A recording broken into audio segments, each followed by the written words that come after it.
Hello, I am Bentham and welcome back to Factorio. So, what should we do today? Let's have a look around our production lines and everything and see how it's all running. Iron is just about getting as far as it should be, and copper is built up nicely, so it looks like our supplies of plates are pretty good right now, which is nice. So I make my way over anyway and check out the mining and the smelting and so on, and see that everything is running absolutely fine there. So I decide to begin work on what today's project will be, which is a new smelting area. Basically, these ones, they're getting old and they're placeholders, and I've been saying for ages that it's all temporary and I'm going to replace it, and finally the day has come to build the new smelting area, which will be akin to the one in the previous series, but bigger and better, and will slowly but surely replace this system until these all the furnaces here are no more, and we can get rid of them and build some other cool thing here, like I don't know. I really don't know actually. So yeah, we'll just stop. We'll end that sentence there. So you can see I'm crafting a ton of stuff in my hotbar right now. I started with some electric furnaces and then a bunch of conveyor belts, and now I'm working on inserters, which take a while because I don't have any gears or circuits in my inventory right now, so it's a bit of a pain. So we wander over here to this area that I scouted out an episode or two ago, because this is the place that I decided to build the smelting area. So I start placing some conveyor belt markers to try and just sort of define the area, and with that done I can start putting down the furnaces in the positions that I want them to, and then I can also put down some conveyor belts as well to help mark out the boundaries of the various areas. And what I want to do is just build the framework of the entire system first, and get everything set up so that this system can run for the rest of the game and be up to the task of smelting all of the iron and copper that I will ever need, and indeed steel. So I'm making sure that I've got it all positioned right. I actually got things slightly off because I have the design in my head already, and it's based on something I've done in a different save that you haven't seen. But I am making a couple of little tweaks here and there to make it a little bit better and more suited to my requirements and so on and so forth. So we get some substations and we start plonking those down, and they will provide the power to the entire system, because it's just, if you set it up so that the substations work, it makes things a lot cleaner and a lot nicer looking than if you have to put all the little electric poles all over the place. So we get all those in place, and then we need to connect those up with the pylons to make sure that they can connect up to the grid. We run out of steel because at the moment we're having a little bit of a steel problem. You can see the belt is basically empty. There's only a bit of steel moving through, and it's going all the way back down to over here. And it's a bit of a problem. I mean, if I wasn't taking the steel, then it would probably build up, but I am, so it isn't. So I'll have to improve the steel production, and hopefully I'll be able to do that with this system. If I get it up quick enough, though, I'll probably have to do some additions first to the other steel smelter that we have, which is very small and basic, but does the job for now. So we get it connected up to the grid, so that now all we need to do is once we've got a couple more bits in place, we just need to actually connect it up to some supplies of ore and so on and so forth, so that it can start working. I extend the belts down a bit just to get them all into position, and then I need to work out where to position some more bits of belt, have it all combined together into one big thing of some description. So I'm just putting all these bits in, which will combine two belts into one to make things more efficient, and so on and so forth. So that's all in place, and I just sort of, I've got all the plans in my head, and I'm just sort of filling in the gaps that are there. But there's a lot of stuff that I haven't put in yet. There's like a million furnaces to put down, but for a very long time the system will not be running at full capacity. It will take many episodes to actually get to that stage.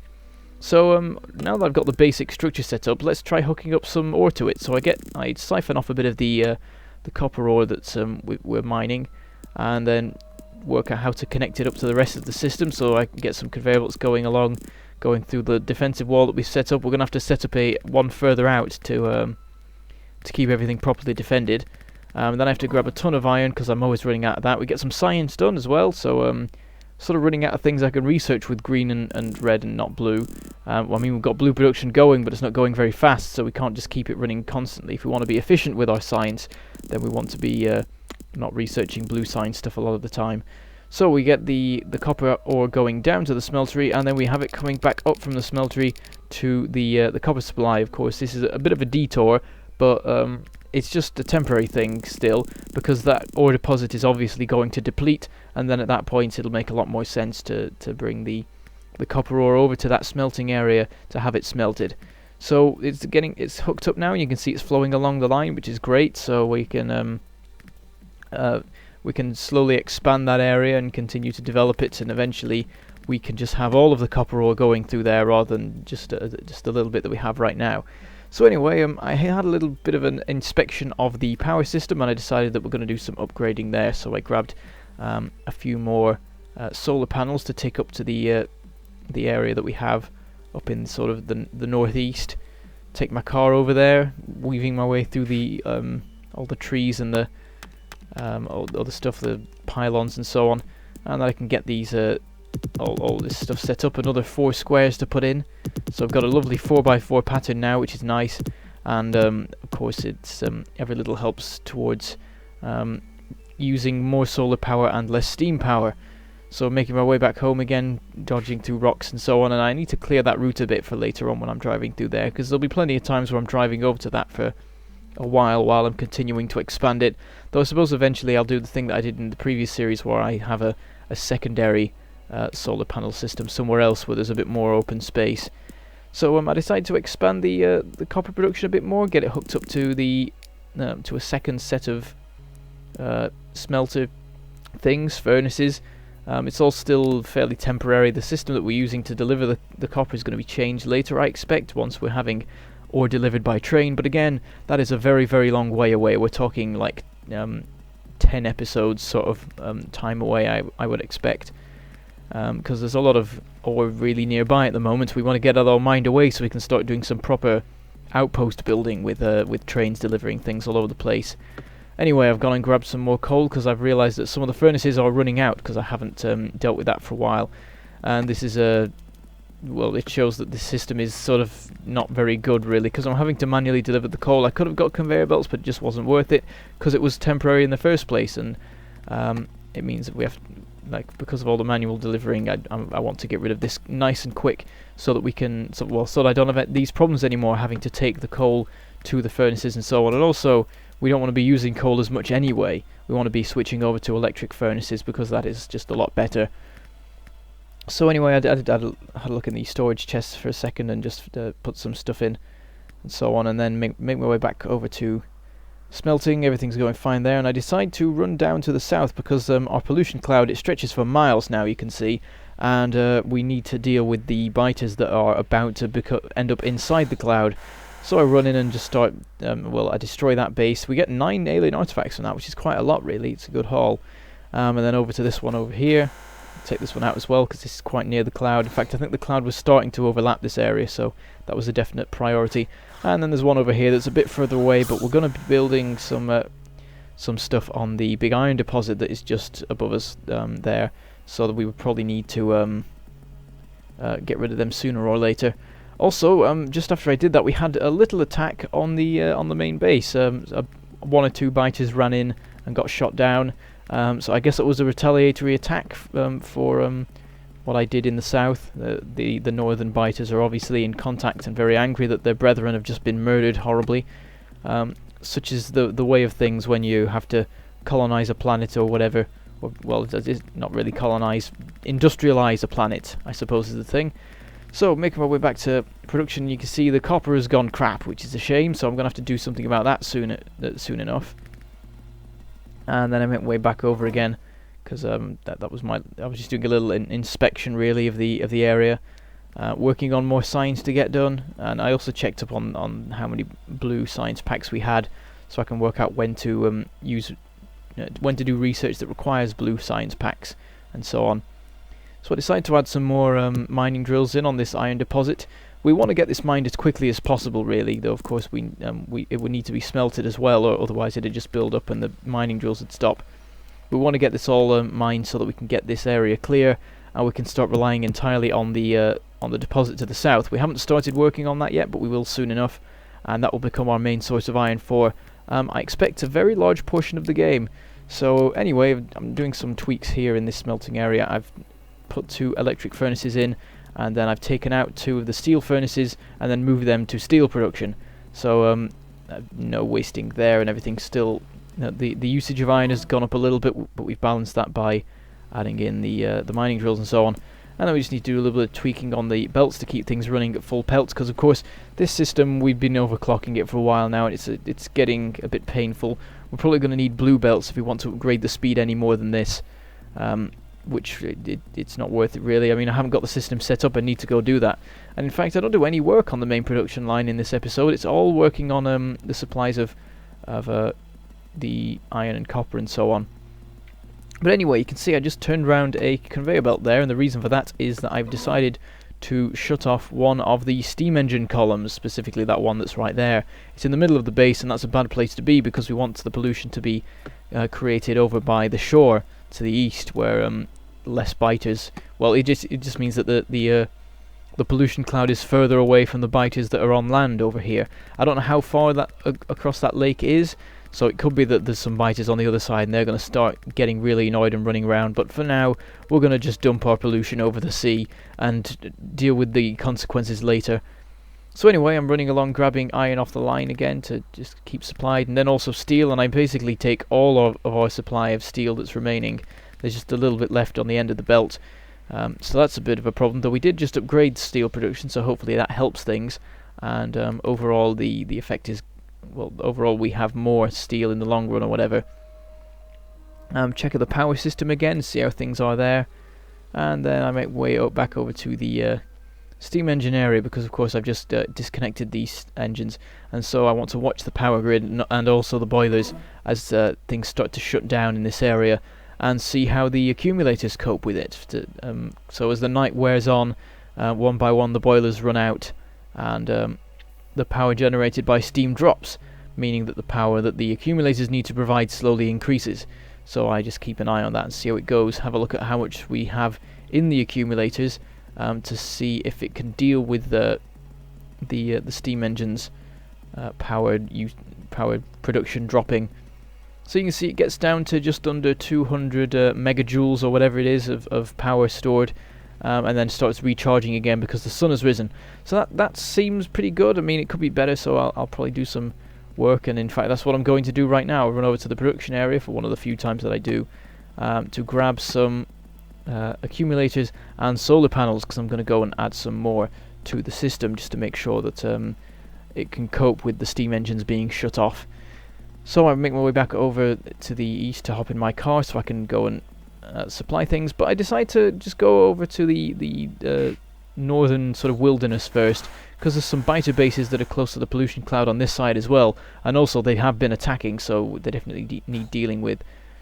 So I've taken out one, and then over here there is a double spawner one, which is a bit more difficult, and I have a bit more trouble with that, and there's a couple of medium biters that come out of it. We're getting to that stage now where a small portion of the biters produced are medium ones, and they're a bit difficult to deal with. I can deal with them individually, like if there's a swarm of the small ones and then one medium one, that's fine. But if there's a couple of medium ones, I'm going to start to have a problem. So I'm going to need to try and work on improving my my destructive capabilities as time goes on. So we get another spawner dealt with, and that should be all of the killing we have to do for a while now. Though there is the worms just over here that have been a pain by just cropping up a couple of episodes in and just sitting there for ages. So I try running in for a second and firing a few shots, but it becomes clear within pretty much a second that I'm not ready to do such a fight yet. I don't have the firepower or the defense to deal with the worms. So anyway, we go back to what we were doing before, fitting all the solar panels and the accumulators, so we get that done. Now we have a 5x4 grid of solar panels, and then over to the accumulators to fit a new square of these, and that should mean that we have no problems with power with that steam engine column shut off. However, seeing as this is night, all of the accumulators die, because it turns out we don't have quite enough power to keep everything running overnight. So it doesn't go too badly, because when they run out, the sun is already like a third risen, so it doesn't take long for things to get back to normal. And now that I've added in the accumulators and solar panels, we shouldn't have that problem again unless we add in a bunch more like electric furnaces or anything like that. So anyway, with the power grid sorted, let's go work on other things, and I suppose we can go back to working on the smelting area or something like that. So I decided that we're going to need some defences, so I'll start crafting a bunch of guns, because, you know, we're going to need it to build outposts and stuff like that. And I also go a bit crazy and basically steal the entire supply of iron plates off the line, just leaving a bit on the end, because I realised I was going a bit crazy and I had like twice what I usually get. And then I go back down to the smelting area to see how things are going there, and then I also have a look at the iron deposit to the south and see what we can do with that. So first of all, seeing as it's below us, we're going to be building up from it towards the smelting area, so I need to work out the exact dimensions of the smelting area, because I've done it in one direction. I've done sort of the top section, but of course it's going to be going back quite a bit. It's a scalable system, but there is a certain scale that I want to take it to, and that is 16 furnaces. I don't know what the maths would say is the best way of doing it, but I like to do rows of 16 furnaces, and that seems to turn out quite well with the addition of some blue belts. So I do the measurements using some inserters and work out how far down that's going to go, get some conveyor belts made and things like that to connect things up. And once that's done, I'll have a much better idea of the exact layout of the entire smelting area, and then I can deliver iron from that deposit in the south. I mean, we've still got the deposit in the centre that's got plenty of ore in it, but I want to start sort of using that one in the south as well, because the one in the middle is a little bit far away to bring all the way down to the smelting area, so it might be better to just have that continue to feed the old smelting system, which will slowly be phased out. So anyway, you can see I've got some rails, because I'm going to set up the second train of the series of this rail world. So I just start working out the way it's going to be, and this is a temporary train, just as the other one is. I mean, the first one, it's sort of partially temporary. The path it's going to take will be different in future, and it will have more stops and things like that. It's going to be sort of a maintenance train for the entire central base, whereas this one here is a totally temporary one. We're going to deconstruct the system entirely later on, but for now it's just going to deliver the iron from the deposit up to the smelting area. And later on we're going to set up a big train station next to the smelting area to have things delivered on a more long-term basis. And we're going to set up a proper rail network that has everything properly working, and so on and so forth. So you can see I'm getting all this stuff crafted, getting the inserters and the chests and so on, so that we can deliver things to the iron smeltery that we have here. So the way it's going to work is that it's going to go into the smeltery, and then however many furnaces I decide will smelt the iron, and it'll be delivered up to the belt in a similar way as I'm currently doing with copper. And you can see I'm just sorting out the substations here. I've changed my mind a little bit on the positioning, just making it nice and efficient and as useful as possible. And then I mirror it on the other side as well, just to keep this whole iron area covered. And I'll need to do some tweaking later on the copper area that I have just over to the east of where I'm currently stood. But for now, the important thing is to sort out this iron, because that's what I'm working on right this minute. So I get you can see the train set up, and this time I'm going against my usual way of doing things and having an engine on either end, and that is because this is a temporary system. Usually I would have a train just at one end so that I could extend it like potentially infinitely backwards and so on, but with this one, because it's temporary, I'm just going to have the one carriage delivering from A to B, and A isn't that far from B anyway, to be honest. And some people may complain that this was basically a pointless endeavour, putting in a rail line on such a short, over such a short distance to deliver the iron to the smeltery. But this is rail world. I'm trying to fit trains in wherever I can. Later on, I'm going to be putting in trains because I definitely need them. But right now, you know, I want to use trains, and I want to sort of have a rail system already in place. Well, I just want to get it in place as soon as possible, because I don't want people coming along in the middle of the series, like episode 10, saying, "Why aren't there any trains yet? I don't understand. This is called Rail World. What are you doing?" So, you know, I'm just putting in trains everywhere I can, because that's what the series is about. So, I've got some stuff set up down in the south now at the iron deposit. It's all connected up. So now I just need to actually get the power grid extended over to there, And there we go, and then we just need to sort out some mining drills, things like that, to actually get it supplied. It takes a while to craft them. I get the first one plunked down, but then our hour is up, so I'm going to leave that there, and that'll be what we'll do at the start of the next episode. So I make my way back to my base, and I shall say goodbye. Thank you for watching, and I shall see you next time.